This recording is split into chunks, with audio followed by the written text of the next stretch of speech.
श्री स्वामी समर्थ. जय जय स्वामी समर्थ. नमस्कार स्वामी भक्तांनो, तुम्हा सर्वांचे मनापासून स्वागत आहे आपल्या स्वामी कन्या पौर्णिमा या चॅनलमध्ये. आणि त्याचबरोबर आपल्या चॅनलला तुमच्या मिळत असलेल्या प्रेमाबद्दल आणि विश्वासाबद्दल तुम्हा सर्वांचे मनापासून खूप खूप आभार. असेच तुमचे प्रेम आणि आशीर्वाद नेहमी मिळत राहो. आणि त्याचबरोबर तुमच्या सर्वांच्या आयुष्यात सुख समृद्धी लवकरच येवो, तुमची सर्व स्वप्ने लवकरच पूर्ण हो, हीच स्वामी चरणी प्रार्थना करते. चला तर मग पाहूया स्वामींचा आज काय संदेश आहे. बाळा, असे तू रडू नकोस, असे स्वतःला एकटे समजू नकोस. तुम्ही एकटे नाही, आम्ही नेहमी तुमच्या सोबतच आहोत हे लक्षात घ्या. आम्ही तुम्हाला दिसत जरी नसलो तरी कोणत्या ना कोणत्या रूपात तुमच्या अवतीभोवतीच आम्ही असतो. बाळा, काळजी करू नकोस, आम्ही सर्व काही पाहत आहोत. तुम्हाला असे वाटत असते की आमचे तुमच्याकडे लक्ष नाही, पण असे मुळीच नाही. आमचे लक्ष नेहमी तुमच्या सर्वांकडे असते. कोण कसे वागत आहे, कोण कसे बोलत आहे, हे सर्व आम्ही पाहतच असतो. तुला होणारा त्रास देखील आम्हाला जाणवत आहे.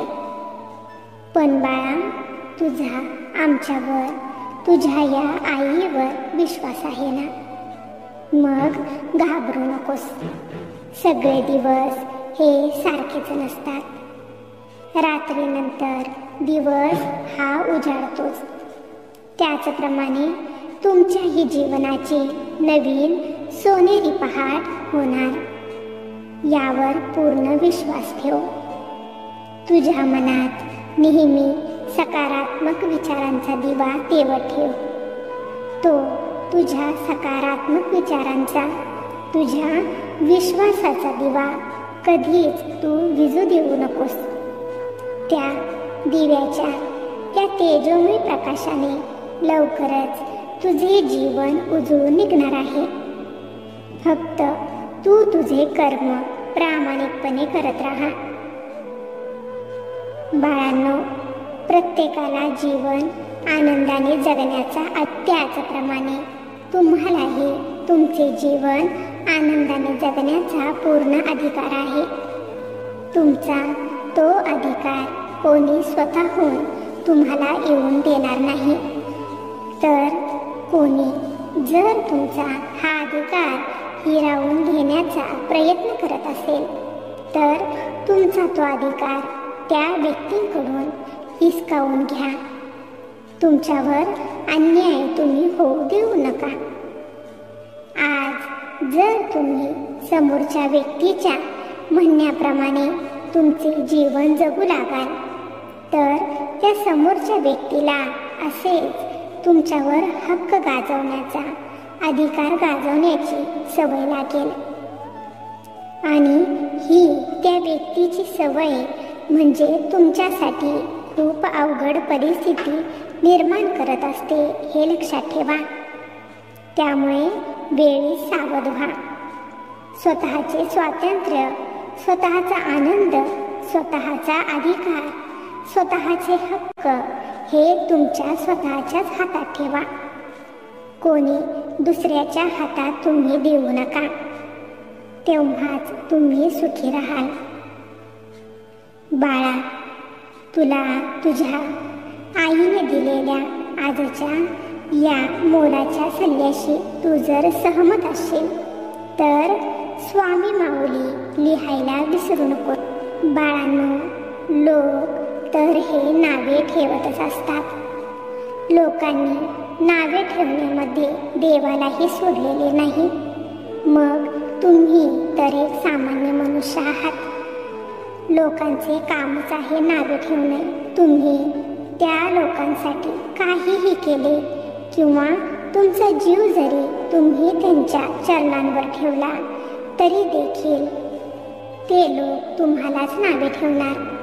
तुमच्यातीलच दोष उणिवा ते शोधत राहणार. तुम्हालाच कमी लेखत राहणार. तुम्हालाच चुकीचे समजत राहणार. त्यामुळे तुम्हाला जर सुखी राहायचे असेल, तुमचे जीवन जर तुम्हाला आनंदाने जगायचे असेल, तर पहिले म्हणजे अशा लोकांकडे पूर्णपणे दुर्लक्ष करा. त्यांच्या वागण्याकडे, त्यांच्या बोलण्याकडे पूर्णपणे दुर्लक्ष करा. त्यांच्या वागण्याचा, त्यांच्या बोलण्याचा तुमच्यावर कोणताच परिणाम तुम्ही होऊ देऊ नका. त्यांच्या बोलण्यामुळे तुम्ही दुःखी होऊ नका, रडू नका. तुम्ही दुःखी व्हावे, तुम्ही रडावे, तुम्हाला त्रास व्हावा यासाठीच ते लोक तुमच्यासोबत असे वागत असतात, हे लक्षात ठेवा. त्यांना त्यांच्या या कामामध्ये, त्यांच्या या प्रयत्नामध्ये तुम्ही त्यांना यशस्वी होऊ देऊ. ज्या वेळेस समोरच्या व्यक्तीचे कितीही वाईट प्रहार तुमच्यावर आलेले जरी असले, तरी तुम्ही नेहमी आनंदाने राहाल, तेव्हाच त्या व्यक्तीची हार होईल आणि ती व्यक्ती हळूहळू का होईना तुम्हाला त्रास देणे बंद करेल. कारण त्या व्यक्तीला कळून चुकेल की तिच्या कोणत्याच वागण्याचा किंवा बोलण्याचा तुमच्यावर काहीच परिणाम होत नाही. तुम्ही नेहमी आनंदीच राहता, सुखी राहता.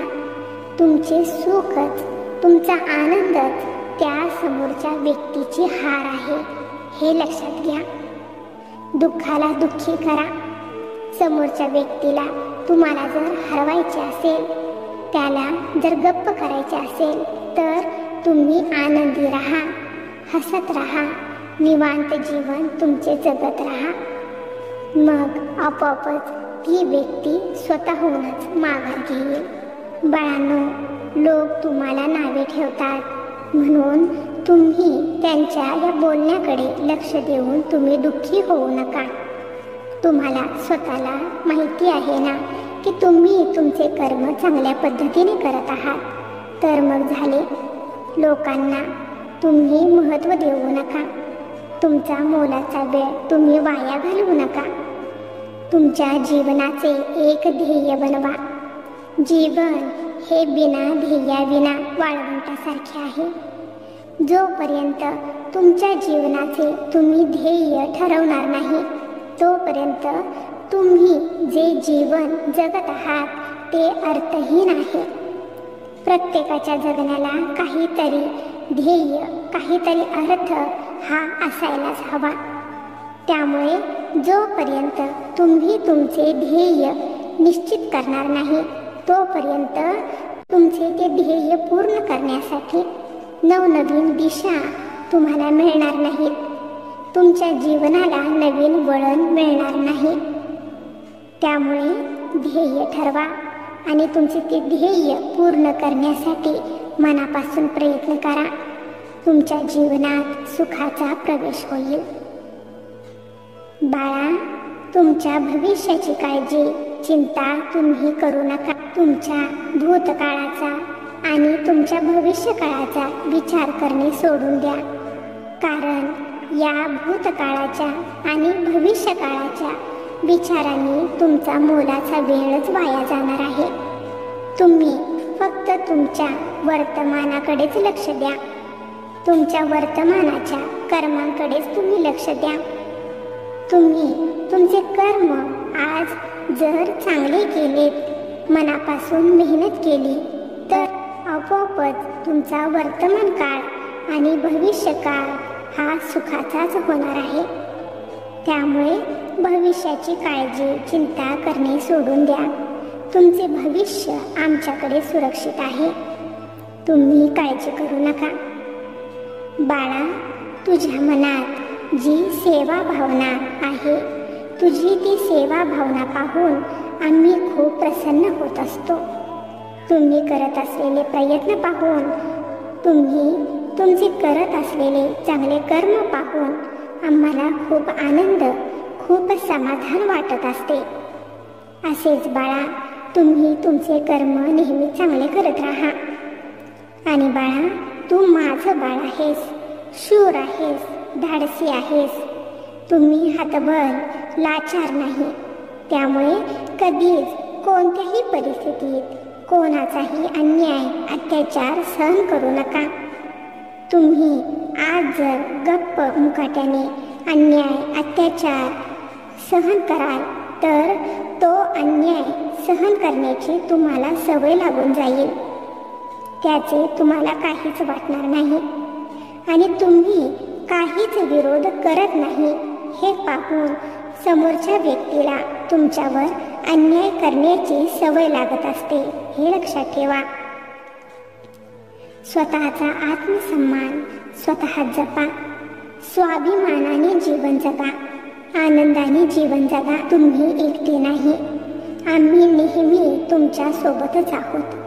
आमचे आशीर्वाद नेहमी तुमच्या सोबतच आहे, हे लक्षात ठेवा. भिऊ नकोस. आम्ही नेहमी तुझ्या पाठीशी आहोत. तुझे कधीच काहीच वाईट आम्ही होऊ देणार नाही. तू निश्चिंत राहा. बाळा, तुझा आमच्यावर जर खरंच विश्वास असेल तर श्री स्वामी समर्थ लिहायला विसरू नकोस. तुझे कल्याण होईल.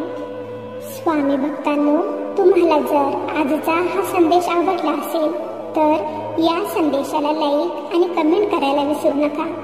तसेच हा संदेश शेअर करायला देखील विसरू नका. कारण तुमच्या एका शेअरमुळे कोणाच्या तरी आयुष्यात थोडी जरी आनंदाची उमेद निर्माण झाली तर याच्या आशीर्वादाचे फळ तुम्हाला नक्कीच मिळेल. त्यामुळे असेच स्वामींचे संदेश दररोज ऐकण्यासाठी